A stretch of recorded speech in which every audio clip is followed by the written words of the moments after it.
Amén. Ahí estaba nuestro hermoso coro de IMP Lo Espejo cantando Cuán grande es el amor del Señor. Mis amados hermanos, en esta mañana vamos a hacer un pequeño paréntesis en nuestra serie de sermones basado en la carta de Pablo a los Colosenses, y vamos a tener una palabra relacionada con el mes de la Biblia.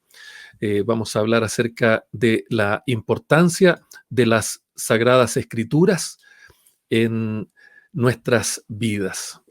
Ese va a ser el tema de esta mañana, el sermón de esta mañana, así que les voy a invitar a que abran sus Biblias en el Salmo 119, en el versículo 97. Ahí vamos a tener la palabra del Señor, Salmo 119, versículo 97. Vamos a dar lectura a la palabra del Señor en el glorioso nombre de nuestro Señor y Salvador Jesucristo. La palabra del Señor dice así: Oh, cuánto amo yo tu ley. Todo el día es ella mi meditación. Amén. Esa es la palabra del Señor para esta mañana. Una palabra que sin duda alguna nos desafía, nos motiva a estar centrados en saber que la palabra del Señor es absolutamente clave para nuestras vidas. Durante este mes, como decía mi esposa hace unos minutos atrás, nuestras queridas hermanas del Ministerio Femenino, de la Red de Mujeres, nos han sorprendido con una preciosa iniciativa. Tomar todo el Salmo 119. Siempre he escuchado que algunos toman como en broma: vamos a leer el Salmo 119, jajajaja, porque es muy largo. Como que por ser un salmo muy largo no hay que leerlo, no hay que entenderlo. Por el contrario, hay que leer toda la palabra del Señor, no solo el Salmo 119. Entonces me ha parecido no solamente pertinente, sino también muy desafiante esta iniciativa preciosa de nuestras hermanas de celebrar el mes de la Biblia leyendo completo el Salmo 119, y no solamente leyéndolo, también meditándolo, reflexionando, estudiándolo, apropiándoselo. Y qué más lindo que luego compartiendo eso con sus familias, con sus hermanos, con todas las personas que puedan haber escuchado los devocionales durante todo este mes de septiembre. Así que nuevamente les felicitamos. La pastora Marcelita nos decía que este salmo es el más extenso de la Biblia y es el más cuidadosamente elaborado de todos los salmos que se denominan acrósticos o alefáticos, o para entenderlo más en nuestro español o castellano, alfabéticos. A su vez, estos salmos acrósticos forman parte de un grupo mucho más amplio de salmos que son los denominados salmos de sabiduría, propio de la literatura sapiencial, ¿no? Escritos por sabios. Y la estructura está muy cuidadosamente elaborada porque a la cabeza de cada estrofa y a modo de epígrafe, vamos a encontrar que contienen las sucesivas letras del Aleph Bet, que es el alefato hebreo. Las letras hebreas están allí encabezando cada una de las estrofas. Por esa razón es que el Salmo 119 se divide en 22 secciones, una para cada una de las letras del Aleph Bet, y cada sección está integrada por 8 versículos. Cuando miramos el texto en el hebreo, nos damos cuenta que cada uno de los versículos comienza con una palabra cuya primera letra es precisamente la que encabeza la sección completa. Y además de esta estructura preciosa, esta forma maravillosa en la que está escrito este Salmo 119, lo más extraordinario es que el tema del Salmo completo es nada menos que la palabra de Dios, la gloriosa ley de Dios y la obediencia de todo corazón a esa ley bendita. Aquí entonces vamos a entender que la palabra ley, en el hebreo Torah, es un sinónimo para referirse a la palabra completa del Señor, a todo lo que el Señor ha revelado. En un sentido mucho más amplio que el concepto ley en castellano, la Torá es la voluntad de Dios como tal y como Él la ha dado a conocer a Israel. En este sentido, cuando leemos el Salmo 119, nos damos cuenta de que la ley del Señor, la palabra del Señor, la Torá, implica el concepto de guía y orientación o encaminamiento, por decirlo de alguna manera, y su significado fundamental es la enseñanza o la instrucción. Por eso en esta mañana voy a usar este versículo precioso para tratar de explicar por qué nosotros los cristianos estamos tan de acuerdo con el salmista en decir, oh, cuánto amo yo tu ley. Todo el día es ella mi meditación. Y para eso voy a presentar 3 argumentos que demuestran la importancia de la palabra de Dios para todos los cristianos. Eso vamos a hacer en el día de hoy. El primero de estos argumentos es que la palabra de Dios debe ser recibida exactamente como Dios la dio, no de otra manera. Veamos lo que dice Deuteronomio capítulo 2, capítulo 4, versículo 2. Allí está. La palabra del Señor dice allí, no añadiréis a la palabra que yo os mando, ni disminuiréis de ella, para que guardéis los mandamientos de Jehová vuestro Dios que yo os ordeno. Ahí está. No hay que añadirle nada a la palabra del Señor. No añadiréis nada a la palabra que yo os mando, ni disminuiréis de ella para que guardéis los mandamientos de Jehová vuestro Dios. Esa es una verdad absolutamente concreta y es una declaración absolutamente relevante, sobre todo en este tiempo. Si seguimos mirando en el Deuteronomio, nos vamos a encontrar que en el capítulo 12, versículo 32, dice algo muy similar. Dice, cuidarás de hacer todo lo que yo te mando. No añadirás a ello, ni de ello quitarás. Entonces, las instrucciones que Dios nos da en su palabra son todas necesarias. Por supuesto, hay que entenderlas en su contexto. Hay instrucciones que tienen que ver, por ejemplo, con la ley ceremonial en el Antiguo Testamento, que tenían una función específica. Cuestiones de salud, cuestiones de higiene, esas separaciones entre lo impuro y lo puro, que tenían que ver con el tránsito de los israelitas por el desierto, por ejemplo, eran leyes ceremoniales que tenían un uso temporal, un uso definido en el tiempo, pero que a la luz de toda la Biblia tenían más bien un propósito instrumental para el tiempo, para ese tiempo, pero también tenían un valor predictivo para nosotros. Es decir, eran como sombras, como revelaciones que apuntaban hacia algo que iba a venir en el futuro. Y en este caso apuntaban a Jesucristo. Allí, por ejemplo, encontramos los tipos bíblicos, que son personas, cosas, animales, instituciones, hechos del Antiguo Testamento que están allí presentados como una especie de anticipo, como una mirada hacia el futuro de algo que iba a venir. Por eso cuando Cristo viene, cuando llega la venida del Señor Jesucristo con el Nuevo Testamento, muchas de estas normativas que tenían que ver con cuestiones ceremoniales o rituales ya no tienen sentido, porque al venir Cristo, que es la realidad, estas quedan eximidas. Sin embargo, lo que tiene que ver con la ley moral de Dios, esa ley moral sigue absolutamente vigente. Jesucristo dijo que Él no vino a abrogar la ley, no vino a abolir la ley, sino que por el contrario, vino a cumplirla hasta su nivel más alto. Jesucristo vino a cumplir la ley, no a eliminarla. La ley moral vino el Señor para hacerla real para nosotros. Lo que nosotros jamás podríamos hacer con una ley tan perfecta como la ley moral de Dios, Cristo vino para cumplirla por nosotros, para darnos el ejemplo de cómo vivir. Por esa razón, es tan importante no quitarle nada a la palabra del Señor, ni añadirle cuestiones desde una perspectiva humana.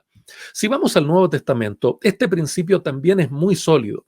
En la segunda carta de Pablo a los Corintios, capítulo 2, versículo 17, Pablo escribe a los Corintios y les dice: pues no somos como muchos que medran falsificando la palabra de Dios, sino que con sinceridad, como de parte de Dios y delante de Dios, hablamos en Cristo. Este versículo es muy significativo porque Pablo presenta un marcado contraste entre quienes reciben la palabra del Señor, pero la utilizan, la manipulan, le añaden, le quitan con propósitos bastante espurios, bastante pervertidos. Y aquí la expresión que usa Pablo es que medran falsificando. Literalmente eso se puede interpretar como traficar, como hablar falsamente. Esto es un verbo que nos muestra a alguien vendiendo u ofreciendo bienes de segunda mano para la venta de un lugar a otro, caracterizado por una práctica falsa y engañosa. Vale decir, existen personas que utilizan la palabra del Señor, pero la falsifican, la utilizan de manera corrupta, de manera corrompida, con el propósito de obtener pingues ganancias. Personas que tienen indudablemente su entendimiento entenebrecido, personas que son absolutamente falsas. Y usted, por favor, no meta a toda la gente en el mismo saco. Claramente hay que denunciar a estas personas que falsifican la palabra del Señor, que trafican con ella de una manera corrupta. Y eso ocurre precisamente porque no la reciben como palabra de Dios. El contraste que Pablo ofrece en este versículo es clarísimo. Él dice: no somos como muchos que medran falsificando la palabra de Dios. Entonces el contraste, ¿cómo lo hace un verdadero siervo de Dios? ¿Cómo lo hace un hombre de Dios? En este caso, ¿cómo tenía que hacerlo Timoteo, de acuerdo a las instrucciones, cómo tenían que hacerlo los corintios, de acuerdo a las instrucciones del apóstol Pablo? Dice, sino que con sinceridad, como de parte de Dios y delante de Dios, hablamos en Cristo. Ahí están las características de cómo usamos la palabra del Señor, quienes de verdad la recibimos como palabras de Dios. Pablo menciona ahí la expresión con sinceridad. Y este sustantivo sinceridad es la cualidad de ser honesto y directo en actitud y en discurso. Es la ausencia completa de afectación o pretensión. Es decir, cuando predicamos la palabra del Señor con honestidad, no solo en las palabras, sino en la actitud. Somos personas honestas, somos personas sinceras. No estamos ahí afectando nuestras emociones o con alguna pretensión completamente ajena a lo que el Señor ha revelado. No, no, no. Somos personas sinceras, somos personas honestas. Cuando recibimos la palabra de Dios como palabra de Dios, entonces no hay otra opción que compartirla de manera sincera. Y la tomamos como de parte de Dios y delante de Dios hablamos en Cristo. Este texto precioso, algún día vamos a predicarlo de manera más profunda dentro de su contexto, pero nos sirve en esta mañana para señalar de qué manera hay que recibir la palabra del Señor y de qué manera hay que comunicarla. Me ha llamado la atención en el último tiempo el uso que algunas personas hacen de las diversas versiones que tenemos hoy día de la Biblia. Hoy día podemos encontrar Biblias con un lenguaje más actualizado, con un lenguaje más dinámico, y esto se ha multiplicado. No estoy en contra de eso, por el contrario, me bendice poder usar distintas versiones de la Biblia. Sin embargo, hoy día también vemos que los falsificadores de la palabra del Señor hacen uso de las versiones de una manera bastante corrupta. Cuando las personas no tienen formación bíblica sistemática, usan mal las versiones derechamente.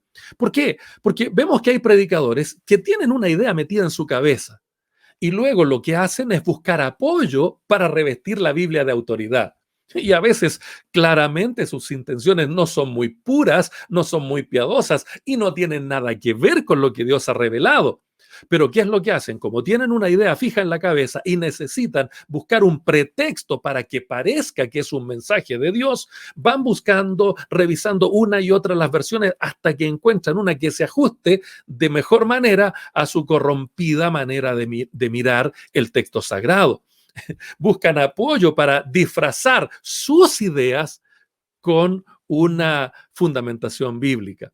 Así no se usa la palabra del Señor. No, Señor, tenemos que recibir la palabra de Dios tal y como Dios la dio, para que así los predicadores la podemos entregar como lo que es palabra de Dios y no de hombres. No estamos aquí para comunicar nuestras ideas, nuestras imaginaciones, nuestras supuestas revelaciones, nuestros supuestos eh, acciones místicas. No, no, estamos aquí para comunicar con fidelidad exactamente lo mismo que Dios nos ha revelado. Por eso, comencemos a tomar más en serio las advertencias que Dios hace acerca de distorsionar su palabra. Apocalipsis 22:19 dice: y si alguno quitare de las palabras del libro de esta profecía, Dios quitará su parte del libro de la vida y de la santa ciudad y de las cosas que están escritas en este libro. Así que tomemos la palabra como lo que es, palabra de Dios y no de hombres. El segundo argumento que quiero ofrecer en esta mañana es que la palabra de Dios debe ser leída públicamente. La palabra de Dios debe ser leída públicamente. Nuevamente Pablo, ahora escribiendo a Timoteo en el capítulo 4, versículo 13, dice así: entre tanto que voy, ocúpate en la lectura, la exhortación y la enseñanza. Entre tanto que voy, ocúpate en la lectura, la exhortación y la enseñanza. Ahí está el texto. Esta segunda razón o este segundo argumento que presentamos acá debe ser entendido bien por nosotros los predicadores. La palabra del Señor debe ser leída públicamente. Sin duda alguna que la lectura pública de la palabra de Dios es una instrucción directa para quienes tienen a cargo otras personas. Y este es el caso de Timoteo, colaborador de Pablo, a quien el apóstol le da esta orden muy clara: ocúpate. Esa palabra me gusta mucho, ocúpate. Es un verbo presente en voz activa, y lo interesante es que está en modo imperativo, en el modo de una orden. Ocúpate. Es una instrucción directa y clara de parte de Pablo hacia Timoteo. Y la palabra ocúpate significa dedicar la vida o los esfuerzos para brindar un servicio. No es una cosa circunstancial, no es una cosa de un momento, no es una impresión, no nace de un deseo superficial. No, ocúpate hace mención a una acción decidida, definida, a implicar recursos, a implicar tiempo, a invertir la vida en esta tarea. Y aquí Pablo, en este ocúpate, orienta a Timoteo a tres cuestiones puntuales que tienen que ver con la exposición, con la lectura pública, con la enseñanza de la palabra del Señor. En primer lugar, le dice: ocúpate en la lectura. En griego esa expresión es anagnosei, que significa literalmente lectura pública. No se refiere solo a la lectura privada, reservada, que todos hacemos de la palabra del Señor, sino que aquí más bien Pablo está instruyendo a Timoteo a que lea públicamente la palabra del Señor, es decir, que haga la presentación de un discurso a una audiencia pública a partir de un mensaje lingüístico que está presentado por escrito. Eso es lo que significa esa expresión anagnosei en el griego. la lectura pública, una lectura para otras personas, una lectura concienzuda, una lectura inteligente, no una lectura superficial de la palabra del Señor. Ahora, esa lectura debe estar acompañada de una exhortación, dice Pablo a Timoteo. Esa palabra exhortación en el griego es paraklesis, que significa la acción de apoyar o alentar seriamente una respuesta o acción. En otras palabras, vamos a leer inteligentemente la palabra del Señor para otras personas con la finalidad de apoyar o alentar una respuesta de parte del público, una acción de parte del público. No predicamos para que la gente diga, oh, qué lindo. No predicamos para que digan, oh, ¿cuánto sabe este tipo? No predicamos para que digan, oh, mira cuántos likes le dieron. No, eso es absolutamente superficial. Predicamos, exponemos públicamente la palabra del Señor para lograr, para persuadir, para convencer a las personas, para animarles, para alentarles en un cambio de actitud, en una acción definida. La palabra del Señor se predica para ser obedecida. La obediencia a la palabra del Señor no es opcional, es una orden. El Señor nos ordena a nosotros obedecer la palabra. La predicamos porque la obedecemos y también nos empuja a exhortarla, a motivar a otros también a tomar una decisión. Pero esa exhortación tiene que ir acompañada con una tercera cuestión importante. Pablo le dice a Timoteo y la enseñanza. Entre tanto que voy, ocúpate en la lectura, en la exhortación y en la enseñanza. Y aquí la palabra que utiliza Pablo es didascalía, que es un sustantivo que se refiere a una actividad de enseñanza. Son las actividades de educar o de instruir, actitudes donde se imparten conocimientos o habilidades también. En otras palabras, no vamos a leer la palabra del Señor públicamente de manera inteligente para esperar un resultado de las personas y creer que simplemente con eso bastó. No, hay que ser más persistentes todavía, no solo en el discurso público, sino que también en un proceso de enseñanza. Hay que enseñar cómo obedecer la palabra del Señor. Hay que enseñar, hay que compartir conocimientos, hay que compartir habilidades, hay que procurar desarrollar las competencias necesarias de las personas para que entiendan, comprendan y, sin duda alguna, sean capaces de aplicar la palabra del Señor a nuestras vidas. Ahora, como usted se puede dar cuenta, estas tareas son absolutamente envolventes. Son tareas que no son circunstanciales. No es que uno le toca, es que a mí me toca predicar una vez al mes, entonces me acuerdo de la Biblia una vez al mes. O, es que tengo que predicar, entonces solo leo y estudio y me preparo para predicar, no para vivir. No, Señor. La relación que debemos desarrollar con la palabra del Señor tiene que ser prioritaria. Déjeme ilustrárselo de la siguiente manera. ¿Se imagina usted a un rey dándoselas de sacerdote? Obviamente que eso se ve raro. Sin embargo, eso es precisamente lo que le ocurrió a Uzías. Usted lo puede ver en el capítulo 6 del libro de Isaías, lo que ocurrió, y también puede contrastarlo con algunos capítulos de los libros de Crónicas, en donde vemos ahí al rey Uzías cometer uno de los desatinos más grandes que puede hacer una persona. Esto es, teniendo una función definida, teniendo una tarea que cumplir, teniendo un mandato de Dios, incluso contando con el respaldo de Dios para esa tarea, dejar esa tarea de lado para dedicarse a otra simplemente por un capricho.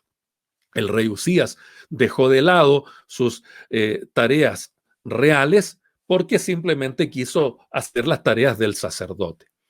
Eso hizo que Uzías se saliera de la voluntad de Dios y peor aún, le hizo objeto de una dura enfermedad disciplinaria, una lepra que le mantuvo marginado, tuvo que tener una regencia durante los últimos años y finalmente terminó muerto. De igual manera, un ministro del Señor no puede poner la exposición de la palabra de Dios en un segundo lugar o en un tercer lugar para dedicarse a cuestiones que a él le gusten, que a él le agraden simplemente por capricho. No puede ser un ministro del Señor, alguien que tiene la responsabilidad de dirigir personas, debe tener como prioridad en su vida la palabra del Señor, estudiarla, comprenderla, exhortarla y enseñarla de manera consistente, de manera sistemática, de manera profunda. Dejar la palabra del Señor en segundo plano es tan absurdo como que un médico deje de lado su tarea principal de ocuparse de la salud de sus pacientes para simplemente dedicarse a otras tareas que le gustan, no sé, hacer de chofer, con todo el respeto que los choferes me merecen. No estoy desmereciendo eso, u otro tipo de tarea, un entretenimiento, todas las tareas son importantes, pero cuando tenemos una prioridad, esa prioridad no puede ser desplazada caprichosamente por nuestros gustos o por nuestras preferencias. En este punto del sermón, tal vez tú me digas, sí, Juanito, está bien, pero yo no soy pastor, yo no soy rey, ni soy médico.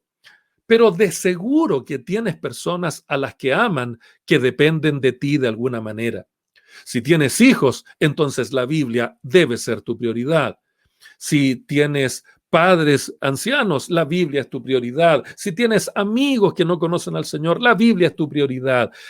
Sea cual sea el ámbito de tus influencias, sea cual sea el ámbito de tus relaciones, sin duda alguna que la palabra de Dios debe ser prioridad en tu vida. Debes exponerla públicamente, debes exhortarla públicamente y debes enseñarla públicamente. Debe hacerse en relación con otras personas. Está muy bien la lectura privada, está muy bien el estudio privado, pero todo ese estudio privado, todo ese análisis privado debe llevarse a cabo luego de manera pública, porque la palabra del Señor es para ser aprendida y vivida en comunidad. Ocupémonos, dediquemos nuestro tiempo, nuestros esfuerzos, nuestros recursos de manera consecuente en leer, en exhortar y en enseñar la palabra de Dios. Para ello, llenemos nuestra mente y corazón de la palabra de Dios, para que podamos ser como el hombre sabio del Salmo 1. Bienaventurado el varón que no anduvo en consejo de malos, ni estuvo en camino de pecadores, ni en silla de escarnecedores se ha sentado, sino que en la ley de Jehová está su delicia, y en su ley medita de día y de noche. Que el Señor nos ayude. En tercer lugar, vamos a presentar un tercer argumento de la importancia de las Escrituras. La palabra de Dios debe ser la prueba de la doctrina. Vamos a leer el texto, vamos a leer la palabra del Señor en Hechos, capítulo 17, versículos 10 al 12. Hechos, capítulo 17, versículos 10 al 12. Dice así la palabra de Dios. Inmediatamente los hermanos enviaron de noche a Pablo y a Silas hasta Berea, y ellos, habiendo llegado, entraron en la sinagoga de los judíos, y estos eran más nobles que los que estaban en Tesalónica, pues recibieron la palabra de Dios con toda solicitud, escudriñando cada día las Escrituras para ver si estas cosas eran así. Así que creyeron muchos de ellos y mujeres griegas de distinción y no pocos hombres. Bendito sea el Señor para siempre. Ahí está. La palabra de Dios debe ser la prueba de la doctrina. Cuando hablamos de una doctrina cristiana, nos estamos refiriendo a una verdad autoritativa que debe ser creída y debe ser vivida. La autoridad de una doctrina no radica en el teólogo que la formuló. La importancia o la autoridad de una doctrina no radica en la denominación que la formuló. Tampoco radica en qué tan poderoso es el ejército que la defendió. La autoridad de una doctrina está en la palabra de Dios. Radica en ella, se sostiene en ella, descansa en ella. Una doctrina bíblica, por muy popular que sea, si no tiene sustento bíblico, entonces no tiene autoridad, no tiene peso alguno. Por ello, toda doctrina debe ser probada a la luz de la palabra del Señor. Toda doctrina debe nacer como resultado de una sana exégesis, de la aplicación correcta de las normas de la hermenéutica a la palabra del Señor, para que la interpretación bíblica no sea antojadiza, no sea una interpretación basada en algún grupo dogmático, no sea tampoco una interpretación absolutamente unipersonal, nacida de algún sueño, visión o revelación personal de algún individuo por ahí, algún iluminado. La palabra del Señor debe ser interpretada correctamente para que sostenga correctamente las doctrinas bíblicas, y ese proceso es absolutamente necesario. En el relato de Hechos se pone en contraste a dos comunidades cristianas, los hermanos de Tesalónica y los hermanos de Berea. Ambas eran comunidades cristianas, ambas recibieron la palabra del Señor de alguna forma y aceptaron la enseñanza recibida de alguna manera. Estas dos comunidades son comunidades cristianas. Sin embargo, a los de Berea se les considera aquí más nobles que los de Tesalónica. Y eso es muy interesante. Más nobles que los de Tesalónica. Y la frase, la palabra que se utiliza aquí es un adjetivo, eugenesteroi, que significa tener un carácter alto o elevado. Este adjetivo noble, un carácter alto y elevado, se lo ganan los hermanos de Berea por las razones que presenta aquí el texto bíblico. A ver si les puedo compartir el texto. Exactamente el versículo 11. Y estos eran más nobles que los que estaban en Tesalónica, y aquí vienen las razones de esta nobleza, pues recibieron la palabra con toda solicitud, escudriñando cada día las escrituras para ver si estas cosas eran así. Tremendo. La palabra aquí recibieron tiene la idea de recibir voluntariamente. No fueron obligados a recibir la palabra, como me imagino que algunos de los que están viendo en esta mañana están ahí sentados al lado de la mamá porque los obligó a escuchar la prédica del pastorcito. Ten paciencia, ya vas a descubrir la maravilla de la palabra del Señor cuando te des cuenta lo importante que es para tu vida. Pero los de Berea no estaban allí obligados, no estaban allí por coerción, no los tenía de una oreja la abuela sentados escuchando o con una tablet jugando para que esté tranquilo. No, los de Berea eran más nobles, tenían un carácter más elevado que los de Tesalónica, porque recibieron voluntariamente la palabra del Señor.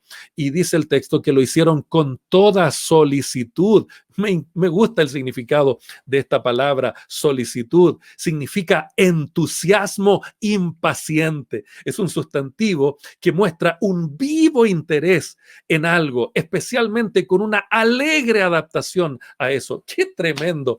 Es un entusiasmo impaciente, es esperar la palabra del Señor con alegría, como que no hallaban las horas de escucharla y la recibían con una alegría, con un gozo, como algo valiosísimo porque era palabra del Señor. Ahora, ¿cómo podemos demostrar, cómo se puede demostrar que tenían un entusiasmo impaciente? ¿Cómo se puede demostrar que la tomaron con tanta alegría? Por lo que sigue diciendo Pablo, porque escudriñaron esa palabra. Esa expresión escudriñando en el griego es anacrinontes. Y eso lo hacían cada día, no solo en el momento de la prédica, no solo se quedaban después del culto y se iban a tomar un cafecito para volver a escuchar la prédica para criticar al predicador. No, no, no. Ellos recibieron la palabra voluntariamente, estaban ansiosos por recibirla y luego demostraban el gozo de haber recibido la palabra del Señor, escudriñándola, analizándola cada día. Esa expresión, ese verbo escudriñando, anacrinontes, significa examinar, considerar detalladamente y someter a un análisis con el fin de descubrir el significado o las características esenciales de esa palabra. ¿Y para qué hacían esto? Dice el texto, para ver si estas cosas eran así. En otras palabras, los bereanos eran más nobles que los tesalónicos porque tomaban la palabra que les predicaban Pablo y los discípulos con un gozo tremendo y luego permanentemente la analizaban a la luz de las sagradas escrituras. Probaban la doctrina que recibían a la luz de las sagradas escrituras. Ahora, ¿cuál es el resultado de esta actitud de nobleza? ¿Cuál es el resultado de tener una recepción voluntaria a la palabra del Señor? ¿Qué se produce cuando tenemos personas que escudriñan cada predicación, cada mensaje, cada enseñanza a la luz de la palabra del Señor, con gozo, no con un espíritu de amargura ni de crítica destructiva, sino con el gozo de ser constructivos en analizar y ponderar y evaluar y probar las enseñanzas a la luz de la palabra? El texto nos dice cuál es el resultado. Versículo 12 dice claramente allí, así que creyeron muchos de ellos y mujeres griegas de distinción y no pocos hombres. Maravilloso, maravilloso. Un crecimiento absolutamente extraordinario. ¿Por qué? Porque la palabra del Señor debe ser la prueba de la doctrina. Me gustaría ilustrar este punto con un ejemplo que nos viene directamente del propio Señor Jesucristo. Allí en el Evangelio de Mateo, capítulo 22, versículos 23 al 33, notamos un encuentro muy significativo entre el Señor Jesucristo y los saduceos. Usted, si está siguiendo el estudio de los hechos que tenemos los días miércoles, se va a recordar que los saduceos eran una secta judía que tenían un espíritu bastante materialista. Eran los ricos, los poderosos, eran la clase dominante, estaban de alguna manera vendidos al poder hegemónico de los invasores romanos de aquella época y tenían incluso hasta un gusto parcial por las escrituras. Ellos creían solo algunas partes de la Biblia. Para ellos solo la Torá era inspirada, pero no tomaban mucho asunto a los profetas ni a los escritos.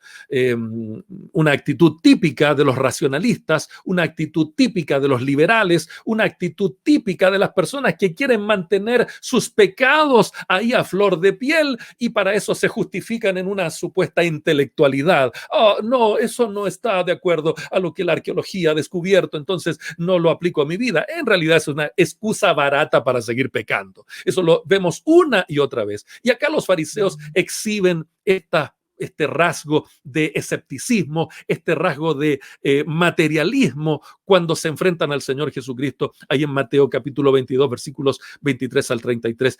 Aguánteme un ratito y déjeme leerle el pasaje que es sumamente esclarecedor. Dice el texto, aquel día vinieron a él los saduceos que dicen que no hay resurrección. Y le preguntaron diciendo, maestro, Moisés dijo, si alguno muriere sin hijos y su hermano se casará con su mujer y levantará descendencia a su hermano. Hubo pues entre nosotros 7 hermanos. El primero se casó y murió y no teniendo descendencia dejó a su mujer a su hermano. De la misma manera también el segundo y el tercero y hasta el séptimo. Y después de todos murió también la mujer. La gran pregunta de los tipos es la siguiente, versículo 28. En la resurrección, pues, ¿De cuál de los 7 será ella mujer, ya que todos la tuvieron? Entonces respondiendo Jesús les dijo: erráis, ignorando las Escrituras y el poder de Dios. Porque en la resurrección ni se casarán ni se darán en casamiento, sino serán como los ángeles de Dios en el cielo. Pero respecto a la resurrección de los muertos, ¿no habéis leído lo que os fue dicho por Dios cuando dijo: yo soy el Dios de Abraham, el Dios de Isaac y el Dios de Jacob? Dios no es Dios de muertos, sino de vivos. Oyendo esto, la gente se admiraba de su doctrina. ¿Qué encuentro más significativo? Me parece que es muy parecido a lo que ocurre hoy día también, cuando tenemos personas que toman la doctrina a su gusto, a su regalada gana. Hacen coincidir la doctrina con sus propios deseos, con sus propios gustos, con sus propias preferencias. Y envuelven esa idea con una especie de racionalismo, con una especie de maquillaje bíblico para que parezca verosímil.